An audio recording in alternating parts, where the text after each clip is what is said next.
Yang diberikan kita di dunia ini.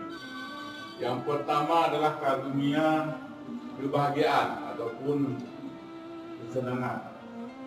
Ya, saya pikir semua kita manusia pasti ada waktu-waktu yang senang, waktu-waktunya gembira, betul nggak?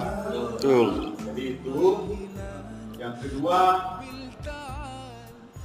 yang namanya manusia juga pasti diberikan cobaan ataupun penderitaan. Saya pikir sebagaimanapun orang happy, ada waktu-waktunya dia berduka. Ya kan? Namanya bisa saya musibah dan sebagainya, cobaan. Bisa cobaan, bisa karena ancaman dan sebagainya. Itu yang jelas ketidaknyamanan kepada kita sendiri. Yang ketiga adalah ibadah.